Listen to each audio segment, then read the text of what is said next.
अगर ट्रायंगल में line parallel है तो रेशियोज इक्वल है, अगर रेशियोज इक्वल हैं तो लाइन पैरेलल है। बड़ा कंफ्यूजन है। किस चीज का कंफ्यूजन है चिकू, क्या हुआ? Converse of BPT. कभी क्वेश्चन बीपीटी लग जाती है, कभी कन्वर्स लग जाता है, कुछ समझ ही नहीं आता है।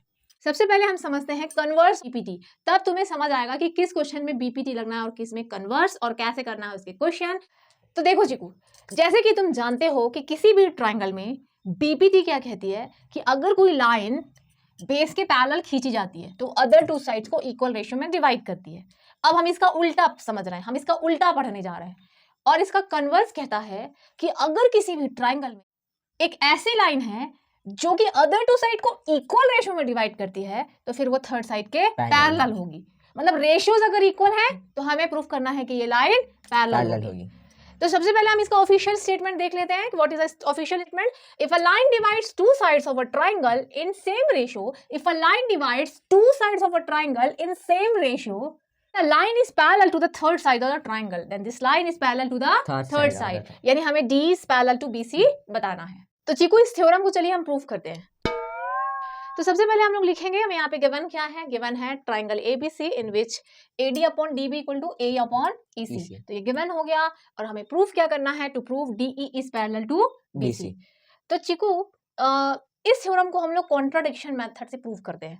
कॉन्ट्राडिक्शन मेथड मतलब जो हमें प्रूव करना है हम जस्ट उसका अपोजिट मान लेते हैं। Root two irrational number type का। हाँ, जैसे हमने रूट टू को इरेशनल प्रूफ किया था वैसे ही हमें बताना है कि D is parallel to BC। तो हम लोग क्या करेंगे? हम लोग ले लेंगे कि let D is not parallel to BC, but एक और लाइन है जो कि BC के पैरेलल है। तो यहाँ पे लिखेंगे let us assume DE is not parallel to BC। D BC के पैरेलल नहीं है। अब हम क्या करेंगे? D अगर E के पैरेलल नहीं है तो D से एक ऐसी लाइन खींचेंगे DE डैश, और मान लेंगे कि D डैश BC के पैरेलल है। तो यहाँ पे लिखेंगे draw DE dash parallel to BC। हम एक और पॉइंट यहाँ एज्यूम करेंगे और D से E डैश को ज्वाइन कर लेंगे। हम यहाँ मान के चल रहे हैं कि D डैश जो है BC के पैरेलल है। ठीक है, as D dash is parallel to BC, हमने सपोज कर लिया है कि D डैश जो है BC के पैरेलल है। अब हम BPT से क्या जानते हैं? हम थेल्स थ्योरम यानी BPT से जानते हैं कि अगर कोई लाइन पैरेलल है थर्ड साइड के तो वो इक्वल रेशियो में डिवाइड करती है। तो पाई BPT क्या हो जाएगा? देन बाई BPT बोलो क्या होगा? A upon DB AD upon DB is equal to A dash, अच्छा A dash upon E dash C। अगर DE BC के पैरेलल है तो BPT से ये इक्वल रेशियो में डिवाइड करेगी, और ये हमारा फर्स्ट इक्वेशन है।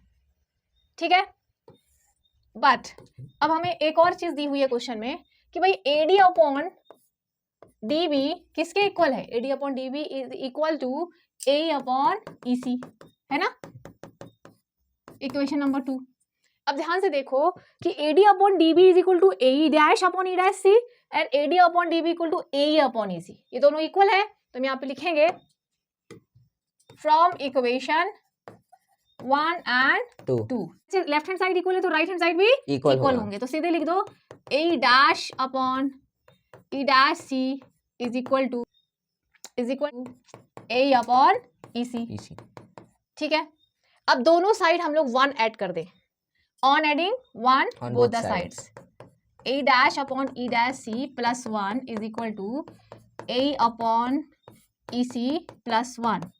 जैसे 1 ऐड किए तो क्या हुआ? A dash प्लस LCM लेके वो उधर गया तो E dash C upon E dash C is equal to A plus ये भी LCM लेके ऊपर गया तो EC upon EC।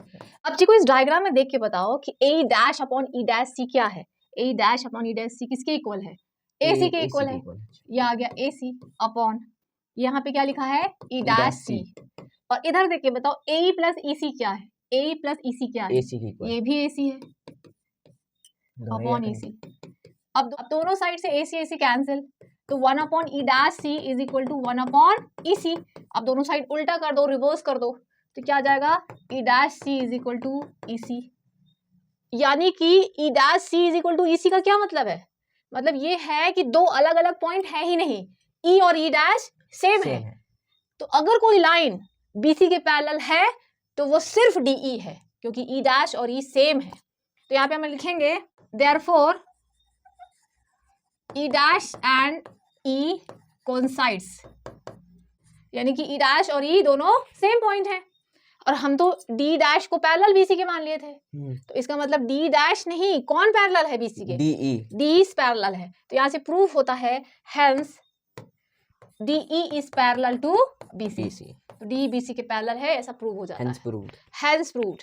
तो क्या समझ में आया कन्वर्स ऑफ बीपीटी से कि अगर कोई लाइन अदर टू साइड को सेम रेशो में, इक्वल रेशो में डिवाइड करती है तो फिर वो लाइन बेस के पैरेलल होगी। ये है कन्वर्स ऑफ बीपीटी।